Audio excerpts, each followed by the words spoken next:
3 days on, you first haven't been able to validate, and second, it warranted informing the Guthries of its existence. So the ransom note that was sent out there, obviously every lead in this case we are taking extremely serious. But not everyone is presented to the family. Why this one?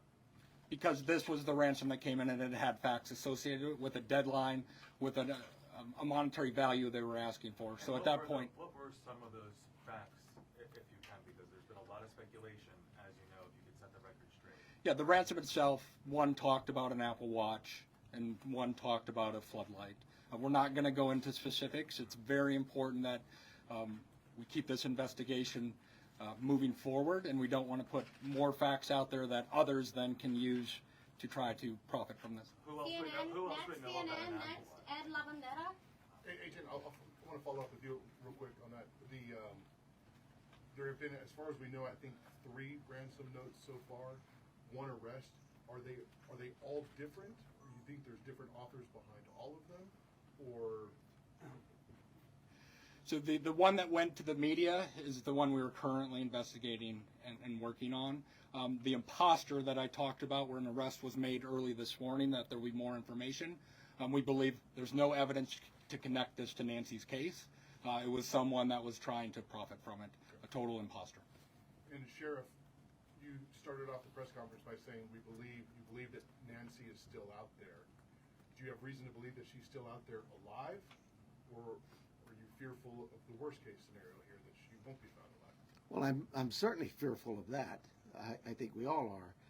But it is we operate from a position that until we know she's out there, she's alive, and we're going to continue thinking that way until we find her. Fox Digital, Mike Reese. Yeah, sir. Mike Orwell from Fox Digital.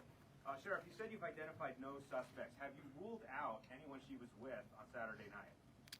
You know, we've talked to so many. I'm sure that my investigators have feelings about this one's clear or this one isn't. But no, I wouldn't say anybody's ruled out yet, because what if I rule you out and then later I learn something else? No. So my follow-up, you mentioned that you don't know where the reporting of a forced entry came from. Do we know how whoever did this got into her house? That I would not discuss with you anyway. Fox News, Paul Morrow. Question for Agent Edwards, if I may. Agent Edwards, will the Bureau be submitting the DNA for investigative genealogical investigation relative to maybe hitting a relative, somebody if you will? I would say the DNA aspect of this case is being handled by the Pima County Sheriff's Department right now.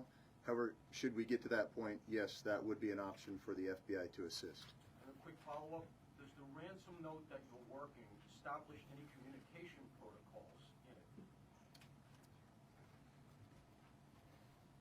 it? No, it does not. And that is what I think is important, that if someone has Nancy and is demanding the ransom, that there is communication with the family. We talked about there has been no proof of life, and there was no other demands within that letter. So they're still waiting for communication.